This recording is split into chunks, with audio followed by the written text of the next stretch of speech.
Vijay Mallya, the king of bad times. Vijay Mallya Kingfisher என்ற பெயரை பார்த்தாலே அனைவருக்கும் நினைவுக்கு வரும் பெயர். கிங்ஃபிஷர் என்ற பறவை இருப்பதை மறக்க வைத்து விஜய் மல்லையா என்கிற பெயர் நினைவுக்கு வரும் அளவிற்கு கிங்ஃபிஷர் பியர், கிங்ஃபிஷர் ஏர்லைன்ஸ் நிறுவனங்கள் மூலம் தனக்கான பெயரை நிலைநிறுத்திக் கொண்ட ஒரு ஆளுமை. இதெல்லாம் 2016க்கு முன்பு. இப்போதைய நிலைமை, இந்திய வங்கிகளிடம் கடன் வாங்கிவிட்டு வெளிநாட்டுக்கு தப்பிச் சென்று விட்ட ஒரு மோசமான தொழிலதிபர்.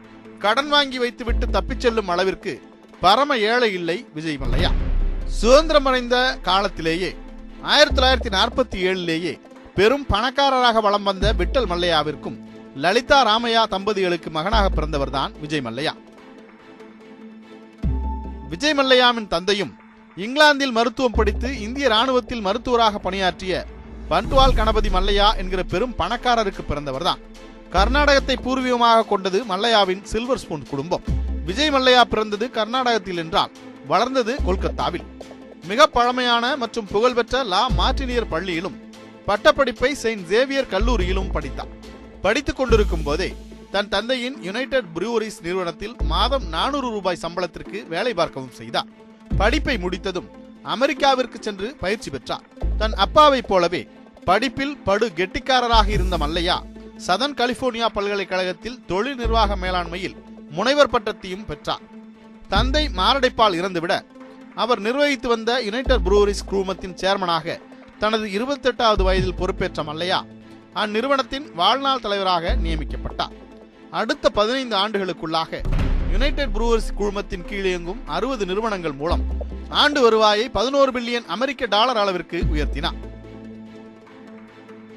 1978 தொடங்கப்பட்ட கிங்ஃபிஷர் பீர் நிறுவனத்தின் 36% பங்குகள் விஜய் மல்லையாவிடமும் 42.4% பங்குகள் டச்சு நிறுவனமான ஹைனிகனிடமும் இருக்கிறது.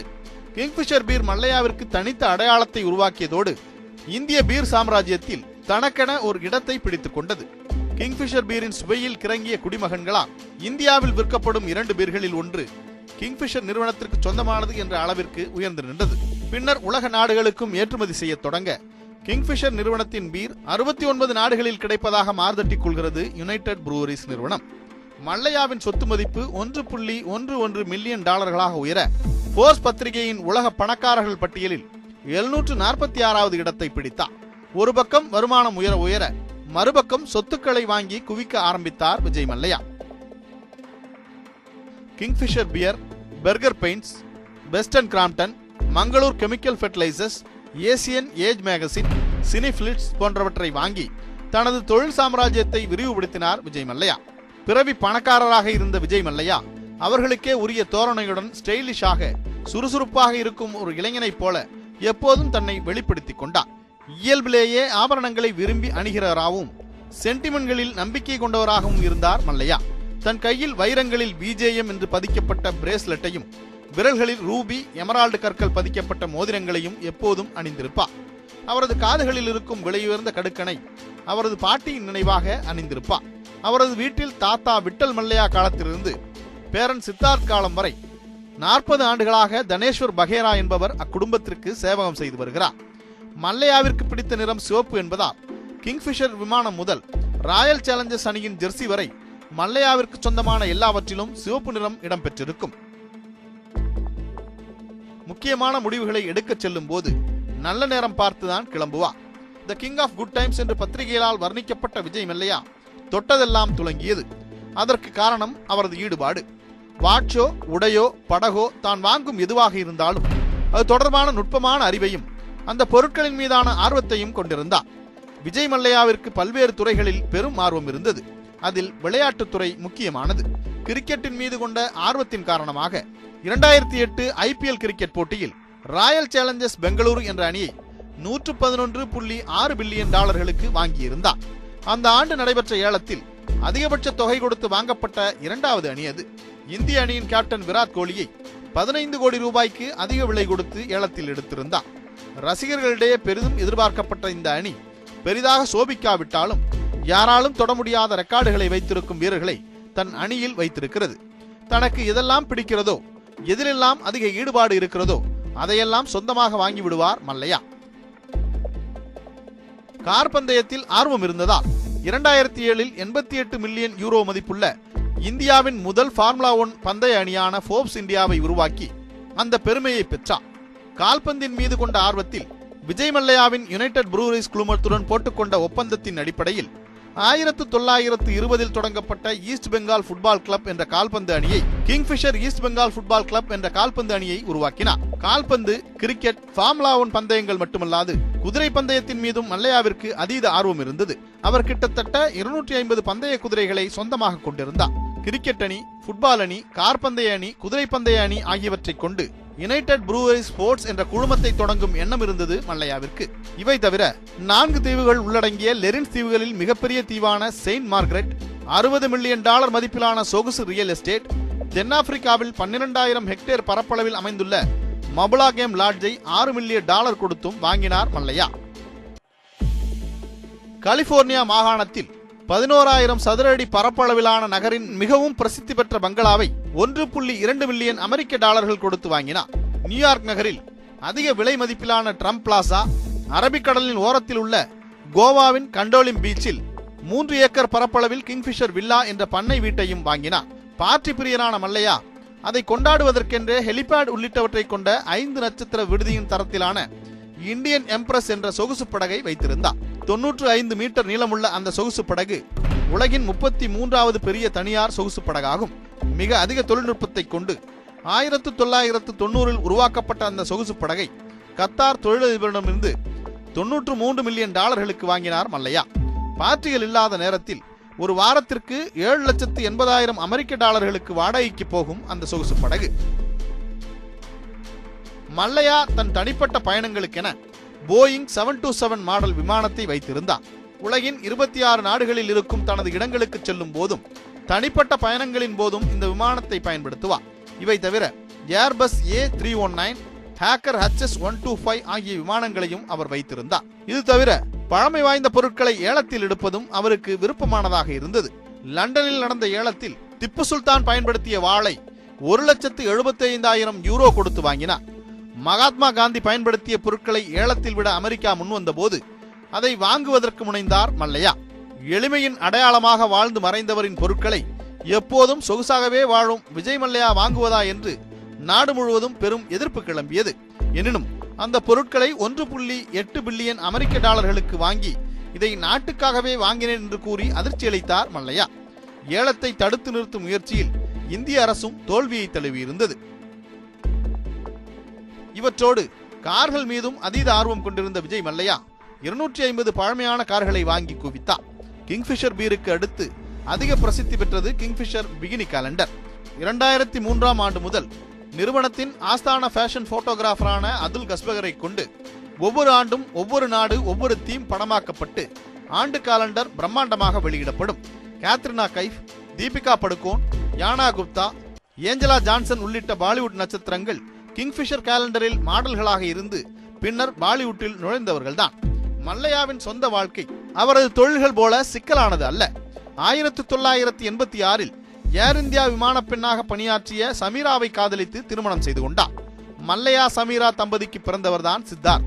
வெகு விரைவில் சமீராவுடனான திருமண பந்தத்தை முறித்துக் கொண்ட விஜய் மல்லையா 1993 தன் வீட்டிற்கு அருகில் நீண்ட காலமாக வசித்து வந்த ரேகாவை திருமணம் செய்து கொண்டதோடு ரேகாவின் முதல் கணவருக்கு பிறந்த பெண்ணான லைலாவை தத்தெடுத்துக் கொண்டார். இந்த தம்பதிக்கு 2 மகள்கள் உள்ளனர். ஆடம்பர வாழ்க்கையை தொடர்ந்தாலும் ஆன்மீகத்தின் மீதும் அதீத நாட்டம் இருந்தது மல்லையாவிற்கு. ஆண்டுதோறும் சபரிமலைக்கு மாலை அணிந்து 40 நாட்கள் விரதம் இருந்து பாத யாத்திரையாக செல்வதை வழக்கமாக கொண்டிருந்தார். இதுவரை 20 முறைக்கும் மேலாக அவர் சபரிமலை சென்றிருப்பதாக கூறப்படுகிறது. அத்தோடு சபரிமலையின் மேற்கூரை அமைக்க 32 கிலோ தங்கம், 1900 கிலோ காப்பர் உள்ளிட்ட 18 கோடி ரூபாய் மதிப்பிலான பொருட்களை வழங்க முன்வந்த போது ஐயப்ப பக்தர்களிடம் கடும் எதிர்ப்பு கிளம்பியது. எனினும் கேரள உயர்நீதிமன்றம் அதற்கு அனுமதி அளித்தது. தனது தொழில் சரிந்து கொண்டிருக்கும் நிலையிலும் கர்நாடகாவின் மேற்கு தொடர்ச்சி மலைப்பகுதியான குக்கேவில் அமைந்திருக்கும் சுப்பிரமணிய சுவாமிக்கு 80 லட்சம் ரூபாய் மதிப்பிலான தங்க முலாம் பூசப்பட்ட கதவுகளை வழங்கினார் விஜய் மல்லையா. கிங்ஃபிஷர் ஏர்லைன்ஸ் நிறுவனத்திற்கு புதிதாக எந்த விமானம் வாங்கப்பட்டாலும் அது நேராக திருப்பதி கொண்டு செல்லப்பட்டு அங்கு பூஜைகள் செய்யப்பட்டு பின்னரே சேவையை தொடங்க வேண்டும் என்பதை வழக்கமாக கொண்டிருந்தது. மேலும் விமான காக்பிட்டில் திருப்பதி வெங்கடாஜலபதியின் படம் கட்டாயம் இடம்பெற்றிருக்கும். எல்லா துறைகளிலும் கால் பதித்து வெற்றிகளை குவித்த மல்லையா அரசியலையும் விட்டு வைக்கவில்லை.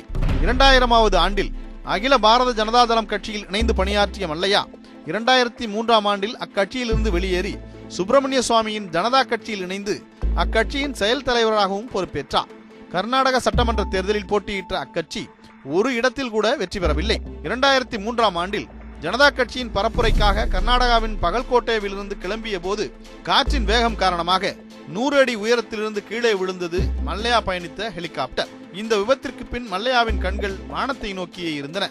அதுதான் கிங்ஃபிஷர் ஏர்லைன்ஸ் நிறுவனத்தை தொடங்குவதற்கு காரணமாக அமைந்தது. 2005இல் சித்தார்த் மல்லையாவின் பிறந்த நாளன்று கிங்ஃபிஷர் ஏர்லைன்ஸ் நிறுவனத்தின் ஏர்பஸ் A320 டெல்லியிலிருந்து மும்பைக்கு தனது சேவையை தொடங்கியது.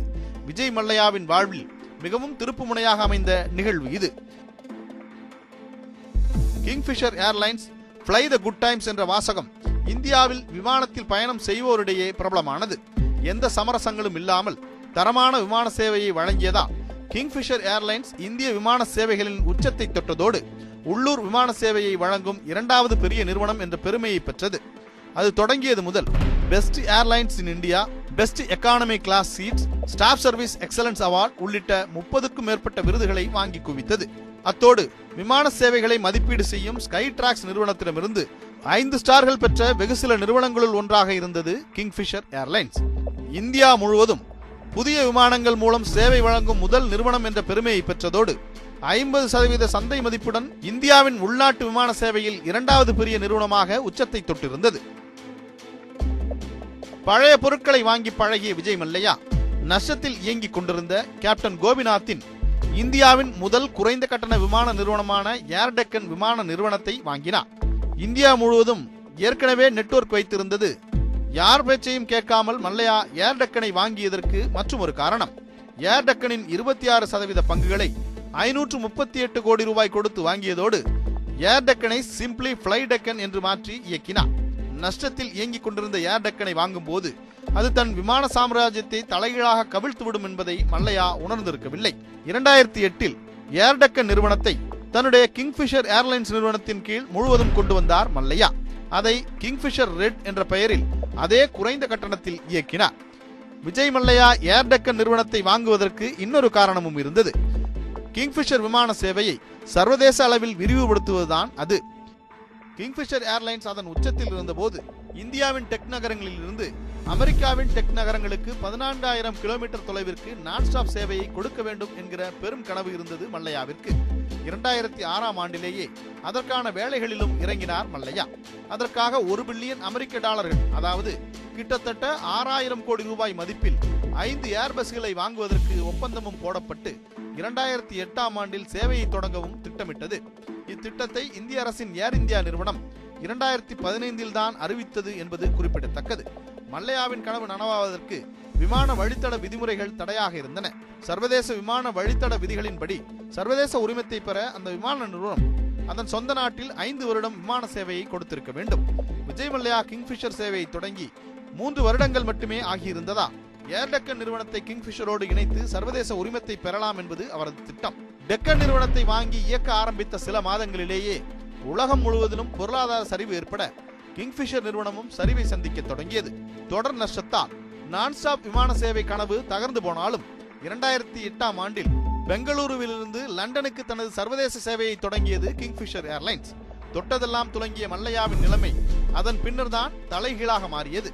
பொருளாதார சரிவின் காரணமாக எரிபொருள் விலை கடுமையாக உயர்ந்தது. விமான நிலையங்களில் விமானத்தை தரையிறக்குவதற்கான கட்டணமும் அதிகரிக்கப்பட்டது.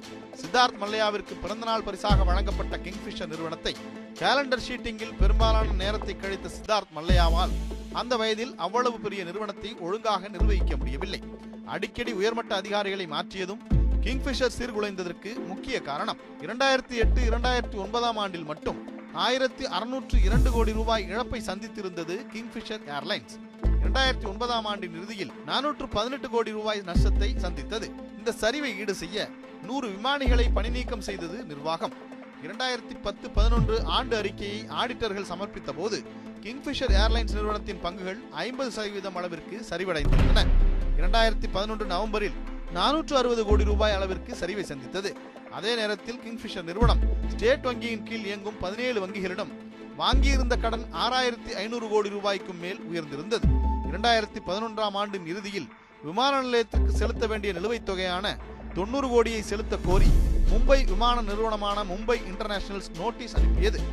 70 கோடி ரூபாய் சேவை வரியை கிங்ஃபிஷர் நிறுவனம் செலுத்த தவறியதால் அந்நிறுவனத்தின் வங்கிக் கணக்குகளை முடக்கியது சேவை வரித்துறை. மார்ச் 2012 சம்பளம் கொடுக்கவில்லை என வேலையை புறக்கணித்த கிங்ஃபிஷர் ஏர்லைன்ஸ் பணியாளர்கள் பின்னர் மல்லையாவின் வாக்குறுதியை ஏற்று பணிக்கு திரும்பினர். சொன்னது போலவே சம்பளத்தை கொடுத்தார் மல்லையா. ஆனால் அதற்கு பிறகு 5 மாதங்களுக்கு சம்பளம் தரப்படவில்லை என்று விமானிகள், பொறியாளர்கள், பணியாளர்கள் எல்லாம் வேலை நிறுத்தத்தில் இறங்க, அதன் விளைவாக ஆகஸ்ட் மாதத்தில் முதலில் 15 விமானங்கள் நிறுத்தப்பட்டன. அக்டோபரில் ஊழியர்களின் போராட்டம் தீவிரமடைந்தது. ஒரு பக்கம் அரசு, இன்னொரு பக்கம் வங்கிகள், மற்றொரு பக்கம் விமான நிறுவன ஊழியர்கள் என பிடியை இருக்க டிராவல் ஏஜென்சிகளிடம் டிக்கெட் புக்கிங்கை உடனடியாக நிறுத்தச் சொன்னது கிங்ஃபிஷர் நிறுவனம்.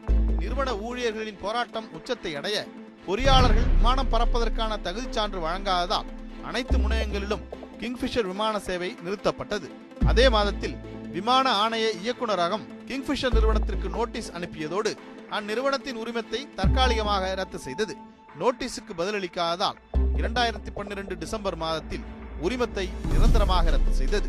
2008ஆம் ஆண்டு முதல் 12ஆம் ஆண்டு வரை 7151 கோடி ரூபாய் அளவிற்கு இமாலய நஷ்டத்தை சந்தித்ததால் கடும் நிதி நெருக்கடியில் சிக்கியிருந்த மல்லையா கிங்ஃபிஷர் ஏர்லைன்ஸ் நிறுவனத்தை மீட்க எடுத்த முயற்சிகள் எதுவுமே ஈடுபடவில்லை. தொடர் கடன் பிரச்சனைகளால் தத்தளித்துக் கொண்டிருந்த மல்லையாவை அவர் முழுமையாக நம்பிய ஏழுமலையானால் கூட காப்பாற்ற முடியவில்லை.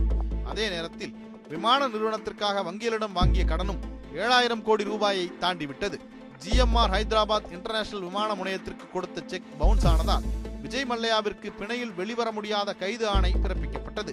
பில்லியனராக இருந்தபோது உலக பணக்காரர்கள் வரிசையில் மல்லையாவிற்கு இடம் கொடுத்த ஃபோர்ப்ஸ் சொத்து மதிப்பு சரிந்து $800 மில்லியன் வந்தபோது அவரது பெயரை பட்டியலில் இருந்து நீக்கியது. அதற்கு எதிர்வினையாக சோகால்டு பணக்காரர்கள் பட்டியலில் இருந்து என்னை நீக்கியதற்கு நன்றி என்று கூலாக ட்வீட் போட்டிருந்தார். குளோபல் லீடர் ஃபார் டுமாரோ என வேர்ல்ட் எக்கனாமிக் போரத்தால் புகழப்பட்ட மல்லையாவை இந்தியாவின் மிக மோசமான தொழிலதிபர் என்று பத்திரிகைகள் தலையங்கம் எழுதின. தொழிலில் உச்சத்தில் இருந்தபோது the king of good times என்று பாராட்டிய பத்திரிகைகள் மல்லையாவின் தொழில் முடிவுகளை பற்றி கடுமையாக கேள்வி எழுப்பியதோடு அவரை the king of bad times என்று வர்ணிக்கவும் செய்தன. பொழுதுபோக்கிற்காக வெளிநாடுகளுக்கு பறந்து கொண்டிருந்த மல்லையா ஓடி ஒளிவதற்காக பறக்க ஆரம்பித்தார். ஸ்டேட் வங்கி 1600 கோடிகளும், ஐடிபிஐ வங்கி மற்றும் பஞ்சாப் நேஷனல் வங்கிகள் தலா 900 கோடி என மொத்தம் 17 வங்கிகள் மல்லையாவிற்கு கடன்களை வழங்கியிருந்தன. 6000 கோடி கடன் வட்டியோடு சேர்ந்து 9000 கோடியாக உயர்ந்திருந்தது. பொறுத்து பார்த்த வங்கிகள் விஜய் மல்லையாவால் இனி மீள முடியாது என்பதை அறிந்து நீதிமன்றத்தின் உதவியை நாடின. 2016ஆம் ஆண்டில் விஜய் மல்லையா மீதான வங்கிகளின் வழக்கு விஸ்வரூபம் எடுத்தது. விஜய் மல்லையாவின் பாஸ்போர்ட்டை முடக்க கோரிய வங்கிகளின் வழக்கு மார்ச் 10ஆம் தேதி விசாரணைக்கு வந்தபோது அவர் மார்ச் 2ஆம் தேதியே லண்டன் தப்பிச் சென்றிருந்தார். அதன் பிறகு விஜய் மல்லையாவின் சொத்துக்களை கைப்பற்றிய ஸ்டேட் வங்கியின் கீழ் இயங்கும் 17 வங்கிகள் அமைப்பு அதை ஏலத்தில் விட்டு கடனை அடைக்க முடிவு செய்தது. விஜய் மல்லையாவிற்கென ஒரு அடையாளத்தை உருவாக்கி கொடுத்த கிங்ஃபிஷர் லோகோ, கிங்ஃபிஷர் ஏர்லைன்ஸின் இடம்பெற்றிருக்கும் ஃப்ளை த குட் டைம்ஸ் உள்ளிட்ட பெயர்களை 366 கோடி ரூபாய்க்கு ஏலத்தில் விட வங்கிகள் முன்வந்தன. கிங்ஃபிஷர் ஏர்லைன்ஸ் நிறுவனம் உச்சத்தில் இருந்தபோது அதன் லோகோவின் மதிப்பு 4000 கோடி ரூபாய்கள் என்று கிராண்ட் தார்டான் காப்பீட்டு நிறுவனம் மதிப்பீடு செய்திருந்தது. ஆனால் வங்கிகள் நிர்ணயித்த அந்த தொகை மல்லையா வாங்கிய கடனில் 10ல் 1 பங்கு கூட கிடையாது. அடுத்ததாக மும்பை உள்ளூர் விமான நிலையத்திற்கு அருகில் இருக்கும் 2400 சதுர அடி கொண்ட மல்லையாவின் வீட்டை ஏலத்தில் விட முயற்சித்தன. முதன்முறை ஏல அறிவிப்பை வெளியிடும் போது அதன் விலையாக 150 கோடிகள் நிர்ணயிக்கப்பட்டன. அந்த ஏலம் தோல்வியில் முடிய அதன் பிறகு ஆரம்ப விலையிலிருந்து 38% குறைத்து 93.5 கோடி என நிர்ணயித்து 5வது முறையாக நடத்திய ஏலமும் பலனளிக்கவில்லை. கோவாவில் உள்ள கிங்ஃபிஷர் வில்லா முதலில் அக்டோபர் 2016இல் ஏலத்திற்கு வந்தது. 90 கோடி ரூபாய் மதிப்புள்ள சொத்திற்கு 85.29 கோடிகளாக விலை நிர்ணயிக்கப்பட்டது. ஆனால் அதை வாங்க யாரும் முன்வரவில்லை. டிசம்பர் மாதத்தில் மீண்டும் ஏலம் விடுவதாக அறிவித்தும் செல்லுபடியாகவில்லை. இறுதியில் 73 கோடி ரூபாய்க்கு பாலிவுட் நடிகரும் தொழிலதிபருமான சச்சின் ஜோஷி வாங்கி அந்த வில்லாவின் பெயரை கிங் மேன்ஷன் என்று மாற்றம் செய்தார். விஜய் மல்லையாவால் பல பார்ட்டிகள் கொண்டாடப்பட்ட இந்தியன் எம்ப்ரஸ் சொகுசு கப்பலும் விற்கப்பட்டது. ஃபார்முலா 1 அணியான ஃபோர்ஸ் இந்தியா சகாரா ஃபோர்ஸ் இந்தியாவானது. வெளிநாடுகளுக்கு பறப்பதென போயிங் மற்றும் ஹேக்கர் விமானங்களை வைத்திருந்த மல்லையா லண்டனிற்கு ஜெட் ஏர்வேஸ் நிறுவனத்தின் கமர்ஷியல் விமானத்தில் தப்பிச் செல்ல நேர்ந்தது. கர்நாடகாவில் உள்ள கணிங்கல் வீரிய பண்ணையில் பராமரிக்கப்பட்டு வந்த 100க்கும் மேற்பட்ட குதிரைகள் 35ஆக குறைய அவற்றையும் பராமரிக்க முடியாமல் கர்நாடக அரசிடம் ஒப்படைக்கப்பட்டன. தான் பொறுப்பு வைத்த United Breweries, East Bengal football club, Royal Challengers, Rajya Sabha MP, Janata கட்சியின் பொறுப்பு உள்ளிட்டவற்றிலிருந்து கழற்றி விடப்பட்டார் மல்லையா. தன்னை உலகிற்கு அடையாளப்படுத்திய கிங்ஃபிஷர் பீர் நிறுவனத்தில் தனக்கு சொந்தமான சில பங்குகளை தனது சக பங்குதாரரான ஹெய்னிகனுக்கு விற்க நேர்ந்தது. சிறுக சிறுக பார்த்து கட்டிய கோட்டையில் கிங்ஃபிஷர் ஏர்லைன்ஸ் எனும் ஒரு கல் விழுந்ததா சீட்டுக்கட்டு போல மல்லையாவின் கோட்டை சரிந்தது. தனியார் வழக்காடும் நிறுவனம் மூலம் மல்லையா மீது லண்டனில் வழக்கு தொடர்ந்துள்ள இந்திய வங்கிகள் லண்டனில் இருக்கும் விஜய் மல்லையா மற்றும் அவர் சார்ந்த சொத்துக்களை முடக்க கோரியதோடு மல்லையாவை இந்தியாவிற்கு திருப்பி அனுப்ப கோரின. இந்த வழக்குகள் தொடர்பாக லண்டன் அரசால் 3 முறைக்கு மேல் கைது செய்யப்பட்ட விஜய் மல்லையா உடனடியாக ஜாமீனில் வெளிவந்து அதிரடித்தார். இந்த வழக்கின் விசாரணை உச்சத்தை எட்டிய நிலையில் மல்லையாவின் சொத்துக்களை இந்த ஆண்டு ஏப்ரல் வரை முடக்கி வைக்க சொல்லி இருக்கிறது இங்கிலாந்து வெஸ்ட்மினிஸ்டர் நீதிமன்றம். அத்தோடு மல்லையாவின் கைச்செலவிற்கு வாரம் 4,30,000 ரூபாய்களை தர சொல்லி இருக்கிறது. இந்திய அரசால் தேடப்படும் குற்றவாளி, இந்திய வங்கிகளால் நாடு கடத்த கோரப்பட்ட 10,000 பேருக்கு மேல் வேலைவாய்ப்பை பறித்த ஒரு மோசமான முதலாளியான விஜய் மல்லையாவின் கைச்செலவுக்கு கொடுக்க சொன்ன தொகை இந்திய பெருநகரங்களில் வசிக்கும் பலரது ஆண்டு வருமானத்தை விட அதிகம் என்பது குறிப்பிடத்தக்கது. இந்தியாவில் 1995ஆம் ஆண்டிலிருந்து கிட்டத்தட்ட 3 லட்சம் விவசாயிகள் தற்கொலை செய்து கொண்டுள்ளதாக தெரிவிக்கிறது ஒரு புள்ளி விவரம். அதில் அதிகமானவர்கள் வங்கியில் வாங்கிய பயிர்க்கடனை அடைக்க முடியாமல் நடவடிக்கைக்கு பயந்து தற்கொலை செய்து கொண்டவர்களே. விஜய் மல்லையாவின் கிங்ஃபிஷர் ஏர்லைன்ஸ் நிறுவனத்திற்கு வழங்கிய 1201 கோடி உட்பட மொத்தம் 63 பேரின் கணக்குகளில் இருந்த வாராக்கடன் தொகை 7016 கோடி ரூபாயை தள்ளுபடி செய்து விட்டதாக SBI வங்கியின் நிதிநிலை அறிக்கையில் குறிப்பிடப்பட்டுள்ளது. இதுகுறித்து எதிர்க்கட்சிகள் கேள்வி எழுப்ப, விஜய் மல்லையாவிற்கு சொந்தமான கிங்ஃபிஷர் ஏர்லைன்ஸ் நிறுவனத்திற்கு வழங்கப்பட்ட 1201 கோடி ரூபாய் கடன் தொகை தள்ளுபடி செய்யப்பட்டதா அவர் மீதான வழக்கை கைவிட்டு விட்டதாக அர்த்தமல்ல, இந்த கடன் மோசமான கடன் என்ற பட்டியலில் சேர்க்கப்பட்டுள்ளது என்று பொறுப்பாக பதிலளித்தார் நிதியமைச்சர் அருண்ஜேட்லி. திருப்பூரைச் சேர்ந்த விவசாயி வெள்ளியங்கிரி விஜய் மல்லையாவிற்கு 50 கோடி ரூபாய் கடன் கொடுத்துள்ள தனியார் வங்கி ஒன்றிடம் 5 லட்சம் ரூபாய் கடன் வாங்கி டிராக்டர் வாங்கி இருந்தார். மழை இல்லாததால் விவசாயம் பொய்த்து போக 2 மாத தவணையை கட்ட தவறிவிட்டார். தடாலடியாக அவரது டிராக்டரை வங்கி பறிமுதல் செய்ய மனமுடைந்து போன அவர் காவல் நிலைய வாசலிலேயே விஷமருந்தி தற்கொலை செய்து கொண்டார். அதேபோல திருவண்ணாமலையில் வசித்து வந்த விவசாயி ஞானசேகரன் விஜய் மல்லையாவிற்கு 1600 கோடி ரூபாய் கடன் கொடுத்துள்ள வங்கியிடம் 5 லட்சம் ரூபாய் கடன் பெற்று டிராக்டர் வாங்கி இருக்கிறார். 2 தவணைகள் செலுத்த தவிர வங்கியிலிருந்து சென்ற ஏஜெண்டுகள் இருவர் ஞானசேகரன் நெஞ்சில் பலமாக தாக்கியதில் படுகாயமடைந்த அவரது உயிர் மருத்துவமனையில் பிரிந்தது. லட்சங்களில் கடன் வாங்கிய சாதாரண குடிமகனை இந்த வங்கிகள் கையாள்வது போல் ஏன் விஜய் மல்லையா போன்ற கோடிகளில் கடன் வாங்கிய தொழிலதிபர்களை கையாள முடியவில்லை? அல்லது விஜய் மல்லையாக்களை கையாள்வது போல் ஏன் கடன் வாங்கிய சாதாரண குடிமகனை கையாள்வதில்லை என்ற பெரும் கேள்வி தொக்கி நிற்கிறது. இந்நிலையில் இங்கிலாந்தில் பேட்டியளித்த விஜய் மல்லையா இந்தியாவிற்கு வரும் எண்ணம் தற்போது இல்லை, ஆனால் மீண்டும் இந்தியாவிற்கு வருவேன், பழையபடி மீண்டு எழுவேன் என்று நம்பிக்கை இருக்கிறது என்று கூறியிருக்கிறார். அவருக்கு அந்த நம்பிக்கையை கொடுத்தது எது, விவசாயிகளுக்கு அந்த நம்பிக்கையை கொடுக்காது எது என்ற கேள்விக்கான பதிலைத்தான் ஜனநாயக இந்திய தேசம் தேடிக்கொண்டிருக்கிறது.